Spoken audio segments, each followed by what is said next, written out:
Una narración original, creada especialmente para Pecado y Romance. El contrato matrimonial sobre la mesa de caoba brillaba bajo la luz tenue del despacho, mientras Elena Vidal observaba los ceros de aquella cifra que salvaría a su familia. Mateo Rivero, el millonario de ojos grises que nunca sonreía, la estudiaba desde el otro lado con la frialdad de quien adquiere una obra de arte. «Serás mi esposa ante el mundo, pero no esperes nada más», había dicho con voz cortante, deslizando la pluma dorada hacia ella. Elena firmó, sintiendo que vendía algo más valioso que su libertad, sin imaginar que un día, bajo la lluvia de una isla paradisíaca, ese mismo hombre la miraría con ojos diferentes y susurraría con voz quebrada. «Puedo continuar», palabras que cambiarían el significado de todo lo que creían saber sobre el amor. Elena Vidal ajustó el sencillo vestido negro que había comprado en rebaja especialmente para la gala benéfica. Se sentía fuera de lugar entre diamantes y apellidos ilustres, pero necesitaba hablar con algún posible inversor para el pequeño hospital de su padre, al borde de la quiebra. La enfermedad de su madre y las deudas acumuladas habían puesto a la familia Vidal contra la pared. «Disculpe, ¿es usted la hija del doctor Vidal?». La voz grave la sorprendió por la espalda. Al girarse, se encontró frente al anfitrión de la gala, Mateo Rivero, 37 años, propietario de la constructora más importante del país y conocido por su frialdad en los negocios. Sus ojos grises la estudiaron con una intensidad inquietante. «Sí, soy Elena Vidal», respondió, intentando que no le temblara la voz. «Esperaba poder hablarle sobre la situación del hospital de mi padre». Una sonrisa casi imperceptible cruzó el rostro del millonario. «Precisamente quería hablar con usted sobre eso, pero no aquí. ¿Me permite invitarla a mi despacho mañana a las 10? Al día siguiente, el rascacielos de cristal y acero que albergaba las oficinas centrales de Corporación Rivero intimidó a Elena. La secretaria la condujo hasta un despacho minimalista en el último piso, con ventanales que dominaban toda la ciudad. Mateo Rivero la esperaba de pie junto a la ventana. Sin saludarla, fue directo al asunto. «He revisado la situación financiera del hospital de su padre y de su familia. Están al borde de la ruina». Elena apretó los puños sobre su regazo. «No he venido a pedir caridad, señor Rivero. Buscamos inversores que...». «Tengo una propuesta para usted», la interrumpió. «Una que solucionaría todos sus problemas económicos de inmediato». Le extendió una carpeta. Elena la abrió y su corazón se detuvo al leer el encabezado. «Contrato matrimonial». «¿Qué clase de broma es esta?», preguntó levantándose indignada. «No es ninguna broma, señorita Vidal», respondió él con calma. «Necesito una esposa que me acompañe en eventos sociales y que dé una imagen de estabilidad a mis accionistas. Usted necesita 5 millones para salvar a su familia. Es un intercambio justo. ¿Me está comprando?». Elena sintió que le faltaba el aire. «Le estoy ofreciendo un contrato, de 1 año de matrimonio, tras el cual usted quedará libre con una generosa compensación. Sus padres conservarán el hospital, su madre recibirá el mejor tratamiento, y su hermano podrá terminar sus estudios en el extranjero». Elena observó al hombre frente a ella. No parecía un depredador, sino alguien profundamente solo, escondido tras una armadura de poder y dinero. «¿Por qué yo? Podría tener a cualquier mujer». «Porque usted no pertenece a mi mundo. No tiene conexiones que puedan complicar las cosas, y porque la he investigado. Es discreta, inteligente, y sobre todo, tiene demasiado que perder como para traicionarme». La frialdad de sus palabras la golpeó como una bofetada. «¿Y qué pasa si me niego?». Mateo volvió a mirar por la ventana. «Entonces tendré que adquirir las deudas del hospital y tomar decisiones empresariales que no serán agradables. Los negocios son así, señorita Vidal». La amenaza velada flotó en el aire. Elena pensó en su padre, envejecido prematuramente por las preocupaciones, en su madre luchando contra el cáncer, en su hermano menor que había renunciado a sus sueños para ayudar en casa. ¿Qué pasaría si surgieran sentimientos?, se atrevió a preguntar. Una risa seca escapó de los labios del millonario. «No lo sabrá. La cláusula 7 es clara. Este es un acuerdo comercial. Cualquier implicación emocional constituiría una violación del contrato». Elena pasó la noche en vela, debatiéndose entre la dignidad y la necesidad. Por la mañana, con ojeras y el corazón pesado, regresó al despacho de Mateo Rivero. «Acepto», dijo simplemente, «pero quiero añadir algunas condiciones». Él arqueó una ceja, sorprendido por primera vez. Condiciones. Quiero habitaciones separadas. Quiero poder seguir trabajando como voluntaria en el hospital. Y quiero su palabra de que, pasado el año, desaparecerá de mi vida para siempre. Mateo la observó con algo parecido al respeto. Concedido. ¿Algo más, sí? Elena lo miró directamente a los ojos. Nunca, bajo ninguna circunstancia. Me tratará como a una posesión. Un silencio tenso se instaló entre ambos. Finalmente, él asintió y deslizó el contrato hacia ella, junto con una pluma dorada. Bienvenida a mi mundo, futura señora Rivero. Elena firmó, sintiendo que acababa de vender su alma, pero mientras la pluma se deslizaba sobre el papel, se juró a sí misma que sobreviviría a ese año sin perder su esencia. Lo que no sabía era que aquella firma cambiaría su destino de maneras que ningún contrato podría prever. La boda se celebró 3 semanas después en la catedral, con 400 invitados que Elena no conocía. Llevaba un vestido de diseñador que costaba más que todo lo que había poseído en su vida, y una sonrisa ensayada que no llegaba a sus ojos. Mateo, impecable en su traje negro, interpretaba su papel de novio satisfecho con la precisión de un actor consumado. Sonríe más natural, murmuró él entre dientes, mientras posaban para las fotografías. Nadie debe sospechar. Es difícil sonreír cuando te sientes como mercancía, respondió ella en el mismo tono, sin dejar de mirar a la cámara. La recepción transcurrió como una obra de teatro, donde ambos interpretaban sus papeles a la perfección. Elena observaba a los invitados, personas poderosas que bebían champán como si fuera agua, hablando de yates y propiedades en el extranjero. Claudia Montero, la asistente personal de Mateo, se acercó a ella durante un momento en que se quedó sola. Espero que sepas valorar tu suerte, le dijo con una sonrisa que no alcanzaba sus ojos felinos. Muchas matarían por estar en tu lugar. Entonces deberías alegrarte de que no sean asesinas, respondió Elena con dulzura fingida. Esa noche, el helicóptero privado los llevó a la mansión de Mateo, una impresionante estructura de cristal y acero construida en el acantilado, con vistas al mar. Un mayordomo silencioso les abrió la puerta. Tu habitación está en el ala este, informó Mateo con frialdad. La mía está en el ala opuesta. Así garantizaremos nuestra privacidad. Perfecto, respondió Elena, agradeciendo interiormente la distancia. ¿Alguna otra instrucción? El desayuno se sirve a las 7. Tenemos una entrevista para la revista Élite. Mañana a las 10. Prepárate para hablar sobre nuestro flechazo en la gala benéfica. Elena asintió, demasiado cansada para discutir. Su habitación resultó ser más grande que todo el apartamento donde había vivido. Se quitó el vestido de novia, lo dejó caer al suelo y lloró en silencio, preguntándose si había cometido el peor error de su vida. Los días siguientes establecieron una rutina distante. Mateo salía temprano a sus oficinas y regresaba tarde. Elena pasaba horas en la biblioteca de la mansión o caminando por los acantilados.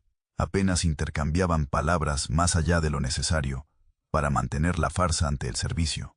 Una noche, incapaz de dormir, Elena bajó a la cocina por un vaso de agua. Un ruido la alertó. Siguió el sonido hasta el despacho de Mateo, donde lo encontró trabajando a pesar de ser más de medianoche. Deberías estar durmiendo, dijo él sin levantar la vista de los documentos. Lo mismo podría decirte, respondió ella, apoyándose en el marco de la puerta. Siempre trabajas hasta estas horas.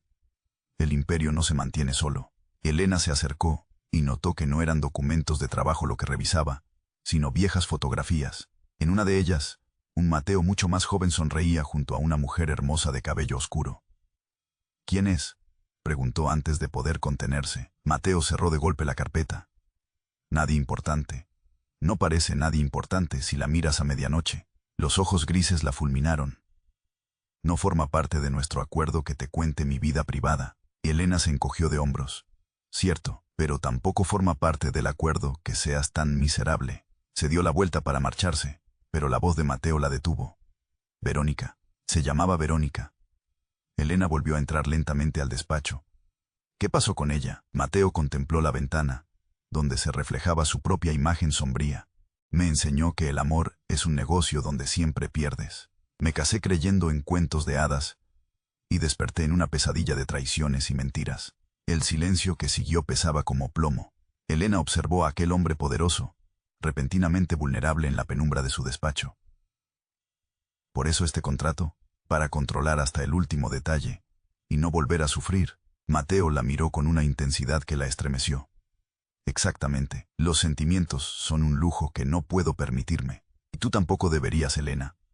En este mundo, quien se abre es quien sangra. Algo en su tono, en la forma en que pronunció su nombre por primera vez, la conmovió. Todos sangramos, Mateo. La diferencia es que algunos prefieren hacerlo solos. Regresó a su habitación con el corazón agitado. De aquella noche había vislumbrado, por primera vez, al hombre detrás de la máscara, un hombre herido, que había construido un imperio para protegerse del dolor, y por alguna razón inexplicable, eso la asustaba más que su frialdad anterior. La noticia llegó durante el desayuno. Una semana después, Mateo entró al comedor con el rostro tenso. Prepara tus maletas, salimos en 3 horas. Elena dejó la taza de café sobre la mesa. Salimos. ¿A dónde? A Isla Esmeralda. Mi isla privada en el Caribe, respondió él sin mirarla. La prensa está especulando sobre nuestro matrimonio. Necesitamos fotografías de luna de miel para acallar rumores. ¿No podemos simplemente ignorarlos? No cuando mis acciones han bajado 3 puntos, porque los inversores dudan de mi estabilidad personal. 4 horas después, el jet privado los dejaba en una pista de aterrizaje, junto a una playa de arena blanca. La isla era un paraíso tropical con una única villa de estilo minimalista frente al mar. Estaremos aquí 5 días, informó Mateo, mientras el personal desaparecía discretamente, después de dejar el equipaje. El fotógrafo de la revista Élite vendrá mañana. Necesitamos parecer enamorados. Elena sintió un escalofrío ante la forma clínica en que planteaba la situación. ¿Y cómo sugieres que logremos eso? Somos adultos, podemos fingir. La sesión fotográfica resultó una tortura. Paseos por la playa tomados de la mano, miradas fingidas de adoración, incluso un beso que, aunque técnicamente perfecto, careció de cualquier emoción real. Cuando el fotógrafo finalmente se marchó, Elena se sintió agotada emocionalmente. Esa noche, una tormenta tropical azotó la isla. Elena observaba los relámpagos desde el ventanal de su habitación cuando Mateo entró con 2 copas de vino. Buen trabajo hoy, dijo, extendiéndole una copa. El fotógrafo estaba convencido. Elena tomó la copa sin beber. Es así como ves la vida, como una serie de actuaciones para convencer a otros. Es así como sobrevivo. No, Mateo, eso no es sobrevivir, es existir. Hay una diferencia. Un relámpago iluminó el rostro tenso del millonario. No me conoces lo suficiente para juzgarme. ¿Y quién te conoce realmente?, preguntó ella, dejando la copa intacta.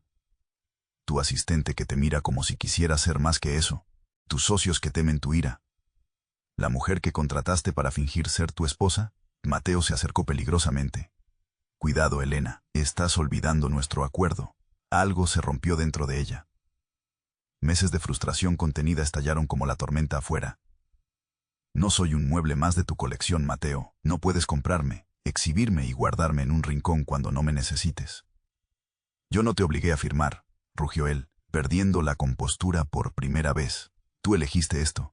Elegí salvar a mi familia, no convertirme en un objeto. La lluvia golpeaba los ventanales con furia, como si acompañara la tormenta entre ellos. De pronto, Elena vio algo que nunca había visto en aquellos ojos grises. Dolor, un dolor tan profundo que la desarmó. Tienes razón, dijo él en voz baja, casi inaudible bajo el rugido de la tormenta. Te he tratado como a un objeto porque es más fácil que admitir que me aterra lo que podría pasar si te viera como lo que realmente eres. ¿Y qué soy, Mateo? Él la miró con una vulnerabilidad que transformó su rostro. Alguien que podría hacerme sentir de nuevo, y eso me aterroriza. El silencio que siguió estaba cargado de una tensión diferente. Elena sintió que algo fundamental había cambiado entre ellos. Ya no eran contratante y contratada, sino 2 personas heridas, reconociéndose en la oscuridad. Mateo dio un paso hacia ella, luego otro. Cuando estuvo tan cerca que podía sentir su respiración, levantó una mano temblorosa hacia su rostro, deteniéndose a milímetros de su mejilla. «¿Puedo continuar?», susurró con voz quebrada. Elena comprendió que no pedía permiso para tocarla físicamente.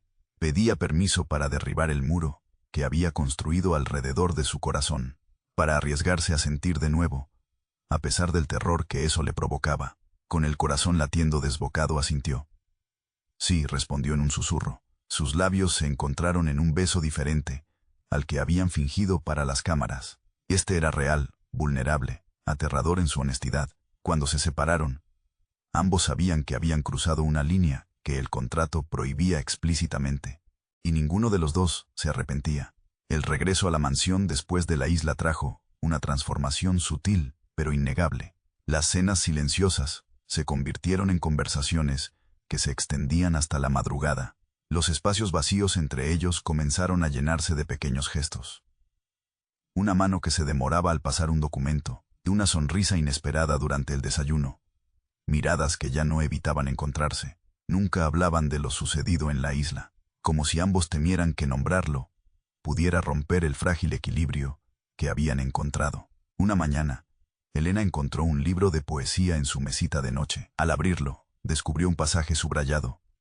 El amor no se mide por cuánto amamos, sino por cuánto nos atrevemos a ser amados. No había nota, pero sabía perfectamente quién lo había dejado allí. Mateo comenzó a llevarla a reuniones de negocios, no como adorno, sino valorando genuinamente sus opiniones. Elena, que había estudiado administración antes de que los problemas familiares la obligaran a abandonar la universidad, demostró tener un instinto agudo para detectar oportunidades que otros pasaban por alto. Deberías considerar la propuesta del hospital universitario, le sugirió una tarde. Revisando documentos en el despacho que ahora compartían, no solo es una buena inversión financiera, sino que mejoraría significativamente tu imagen corporativa. Mateo la observó con una mezcla de sorpresa y admiración. ¿Sabes que ninguno de mis asesores vio esa posibilidad? Elena sonrió. Quizás porque solo ven números, no personas. Esa noche, cuando Mateo la acompañó hasta la puerta de su habitación, sus dedos se entrelazaron casi sin darse cuenta. El beso que siguió fue suave, tentativo, como si ambos estuvieran aprendiendo un nuevo idioma. Esto va en contra del contrato, murmuró ella contra sus labios. Al diablo con el contrato, respondió él, besándola de nuevo. Pero no todos veían con buenos ojos esta transformación. Claudia Montero, la asistente personal de Mateo, comenzó a mostrar una hostilidad apenas disimulada hacia Elena. Es curioso cómo has pasado de esposa por contrato a consejera empresarial, comentó una mañana, mientras esperaban a Mateo para una reunión. Algunos podrían pensar que tienes grandes ambiciones, y otros podrían pensar que tienes grandes resentimientos. Claudia, respondió Elena con calma, pero ambas sabemos que lo que piensen los demás importa muy poco. La tensión entre ambas mujeres crecía día tras día. Elena percibía cómo Claudia la observaba, estudiaba sus movimientos, anotaba mentalmente sus conversaciones con Mateo. Una tarde, mientras Elena salía de una reunión benéfica que había organizado para la Fundación Rivero, un fotógrafo apareció de la nada. El flash la cegó momentáneamente mientras subía al coche. No le dio importancia hasta 3 días después, cuando Mateo entró en el desayunador con expresión sombría y arrojó una revista sobre la mesa. En la portada, una fotografía de Elena abrazando a Gabriel, el mejor amigo y consejero legal de Mateo. El titular rezaba: «La nueva señora Rivero ya busca reemplazo».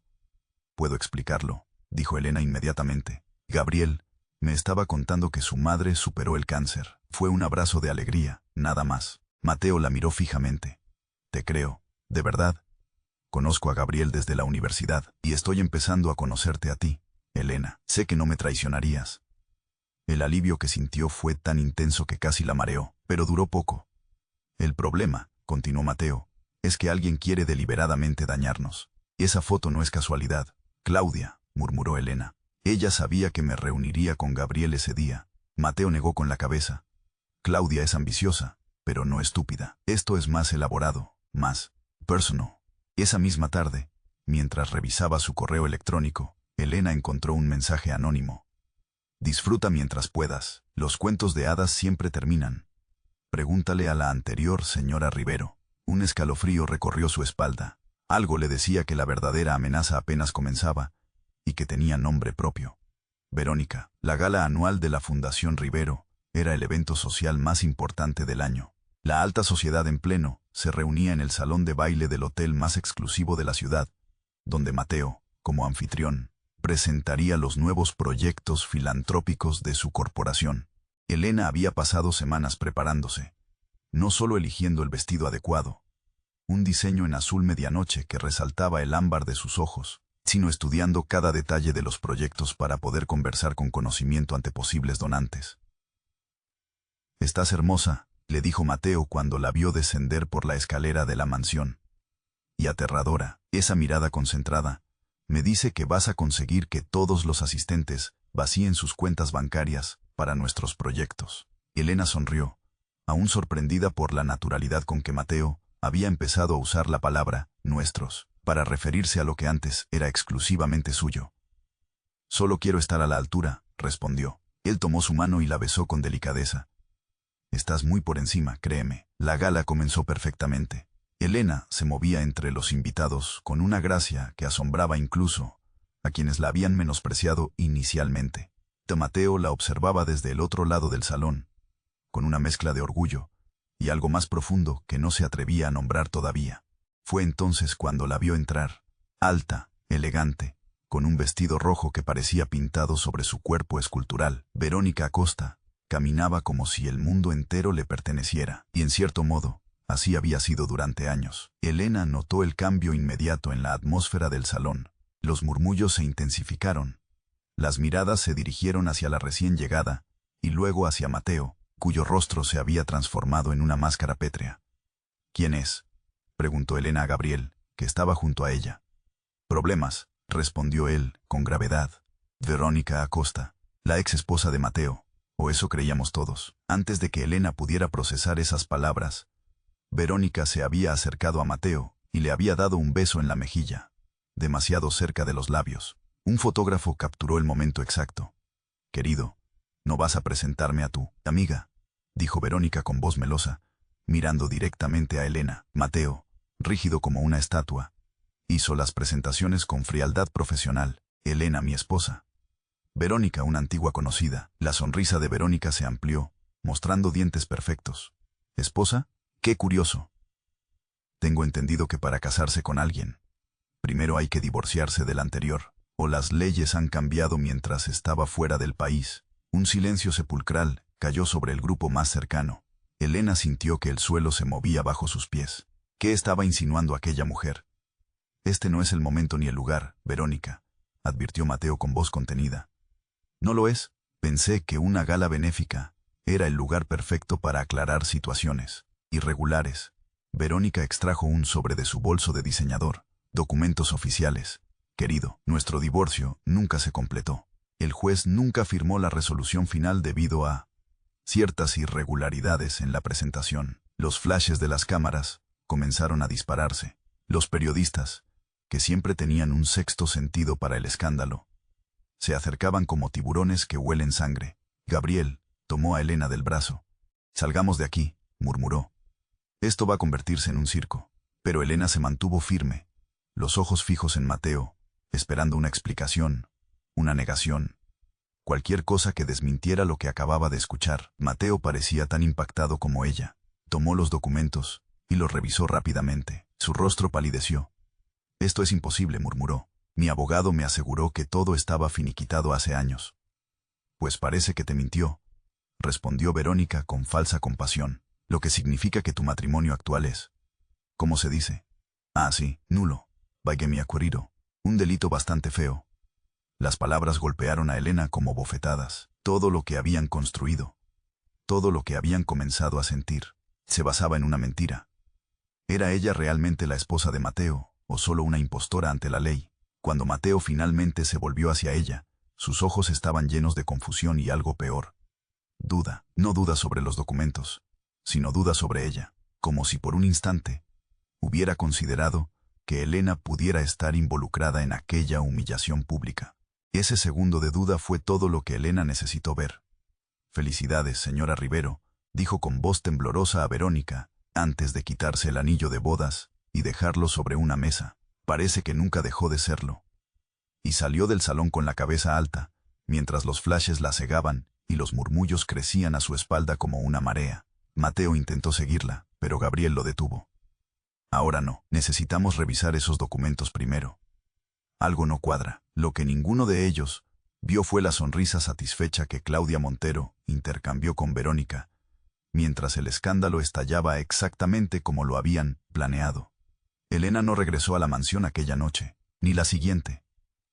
desapareció como si la tierra se la hubiera tragado, llevándose solo lo que llevaba puesto y su dignidad herida. Mateo se sumió en un estado que sus empleados nunca habían presenciado. La fría eficiencia dio paso a arrebatos de ira seguidos de largos silencios. Pasaba horas encerrado en su despacho, revisando obsesivamente los documentos que Verónica había presentado, buscando alguna inconsistencia y alguna prueba de que todo era una elaborada mentira. Algo no encaja, le dijo a Gabriel una noche, después de 3 whiskies. El juez que supuestamente invalidó el proceso murió hace 5 años. ¿Cómo es posible que nadie me notificara durante todo este tiempo? Gabriel, que había estado investigando por su cuenta, asintió gravemente. Y hay algo más. La firma del secretario judicial no corresponde con la de otros documentos de la época. Creo que estamos ante una falsificación muy sofisticada. Teo golpeó el escritorio con el puño. Lo sabía, pero ¿por qué ahora? ¿Qué gana Verónica con esta humillación pública? Quizás no se trata solo de Verónica, sugirió Gabriel. He estado observando a Claudia. Su comportamiento ha sido extraño desde que Elena llegó a tu vida.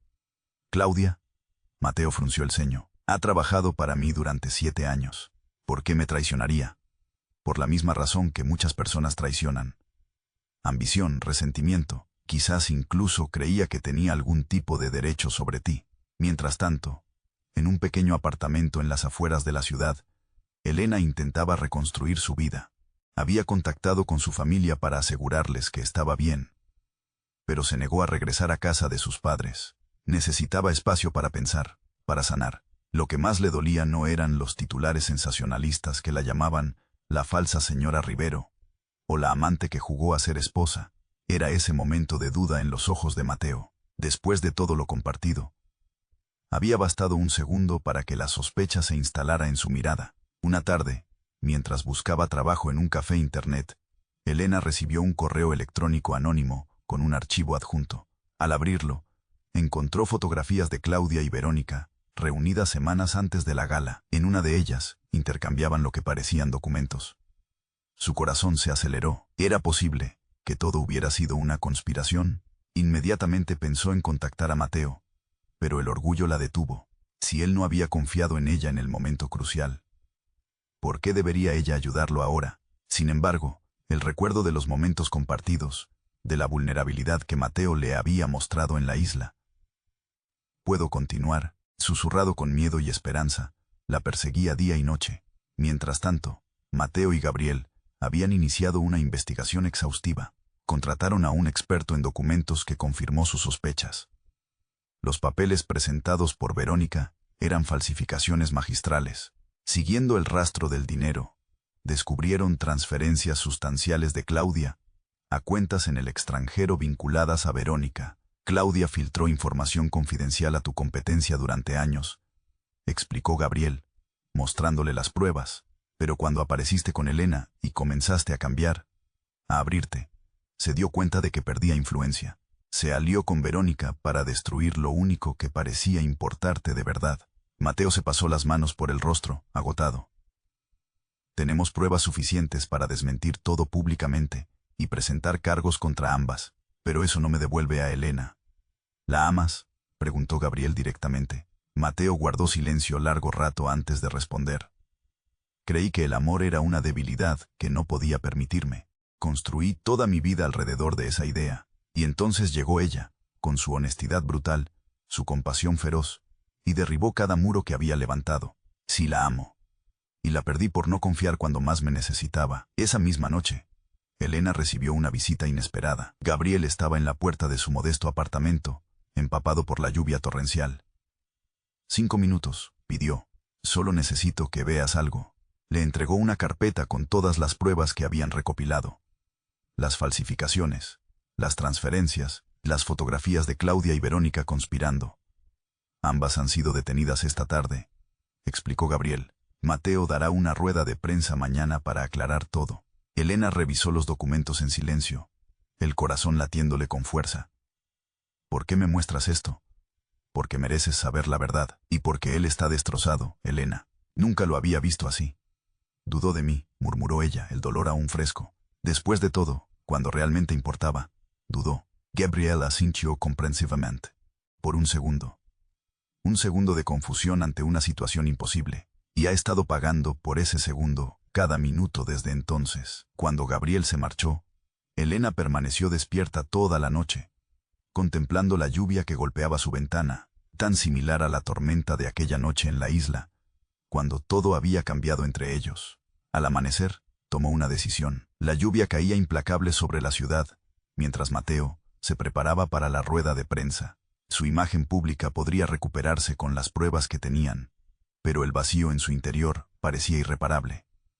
10 minutos para comenzar, señor Rivero, anunció un asistente, asomándose a la sala de espera del hotel donde se realizaría el evento. Mateo asintió mecánicamente, ajustándose la corbata frente a un espejo sin realmente verse. Sus pensamientos estaban con Elena, preguntándose dónde estaría, si estaría bien, si algún día podría perdonarlo por ese instante fatal de duda. Fue entonces cuando la vio en el reflejo del espejo, de pie en la puerta, empapada por la lluvia, con el maquillaje ligeramente corrido y una expresión indescifrable en el rostro. Elena, susurró, girándose lentamente, como si temiera que fuera una alucinación. No vine a que me salves, dijo ella con voz firme, ni a que me pidas perdón. Vine porque necesito decirte algo cara a cara. Mateo ordenó a todos que salieran de la habitación. Cuando quedaron solos, el silencio se volvió casi tangible. Te escucho, dijo finalmente. Elena respiró profundamente antes de hablar. Cuando firmé ese contrato, creí que estaba vendiendo mi libertad para salvar a mi familia. Luego, cuando empecé a conocerte, a ver al hombre detrás de la armadura, pensé que quizás había encontrado algo real en medio de toda esa farsa. Dio un paso hacia él, pero manteniendo aún la distancia. Esa noche en la gala, cuando vi la duda en tus ojos, sentí que todo se derrumbaba. No era el escándalo lo que me dolió. Era que, después de todo lo vivido, no confiaste en mí ni siquiera por un segundo. Me equivoqué, admitió Mateo, la voz quebrada. Ese momento de duda fue reflejo de mis propios miedos, no de lo que realmente sentía por ti. He pasado cada día desde entonces odiándome por ello. Elena asintió, aceptando sus palabras. Durante estas semanas lejos de ti, comprendí algo importante. Antes de poder amar a alguien más, necesitaba encontrarme a mí misma de nuevo. La Elena que existía antes del contrato, antes de ti, porque sin esa claridad, cualquier relación estaría construida sobre arena. ¿Y la encontraste?, preguntó él, conteniendo el aliento. Sí, respondió ella con una pequeña sonrisa, y descubrí que es más fuerte de lo que creía. Lo suficiente para admitir que, a pesar de todo, nunca dejé de amarte. Mateo cerró los ojos un instante, como si las palabras fueran demasiado intensas para soportarlas. Cuando te fuiste, confesó con voz baja, me di cuenta de que sin ti no sé quién soy. El hombre que construí durante años, el empresario implacable, el estratega frío, se desmoronó como un castillo de naipes. Me dejaste y me quedé vacío. Elena dio un paso hacia ella, reduciendo la distancia. Te amo, no por lo que representas, ni por cómo me haces sentir, sino por quién eres, por tu fuerza, tu compasión, tu honestidad brutal. Te amo, y estoy aterrorizado, porque nunca había sido tan vulnerable ante nadie. Elena sintió que las lágrimas se mezclaban con las gotas de lluvia en sus mejillas. El amor no debería dar miedo. El amor verdadero siempre da miedo, respondió él. Porque significa entregar el control, aceptar que otra persona tiene el poder de destruirte. Y yo pasé toda mi vida evitando precisamente eso. Extendió su mano hacia ella, sin tocarla aún. No te pido que vuelvas a la vida que teníamos antes. Te pido la oportunidad de construir algo nuevo, algo real, sin contratos, sin cláusulas, sin condiciones. Solo tú y yo, aprendiendo a confiar de nuevo. Elena miró aquella mano extendida, recordando la primera vez que le había ofrecido un contrato en lugar de su corazón. Cuánto había cambiado todo desde entonces. No será fácil, advirtió. La confianza una vez rota no se repara de la noche a la mañana. Lo sé, asintió él, pero estoy dispuesto a trabajar por ello cada día, si me das la oportunidad. Elena tomó su mano, sintiendo la calidez familiar de su piel. Acepto, no como la mujer del contrato, ni como la falsa esposa del escándalo, sino como yo misma, como Elena. La rueda de prensa que siguió fue muy diferente a lo planeado. Mateo no solo presentó las pruebas que demostraban la conspiración de Verónica y Claudia, sino que hizo algo que nadie esperaba. Pidió disculpas públicamente a Elena por no haber confiado en ella cuando más lo necesitaba. El verdadero fracaso no fueron las falsificaciones ni el engaño, declaró ante los periodistas sorprendidos. Fue mi incapacidad para creer en la persona que más importaba. Hoy estoy aquí no solo para limpiar nuestros nombres, sino para hacer una promesa pública. Nunca más permitiré que el miedo me impida ver la verdad. 6 meses después, en la misma isla donde todo había cambiado entre ellos, Mateo y Elena se casaron de nuevo. Esta vez sin invitados, sin fotógrafos, sin contratos. Solo ellos dos, y las promesas que realmente importaban. Esa noche, mientras las olas rompían suavemente contra la playa, Mateo tomó el rostro de Elena entre sus manos y susurró.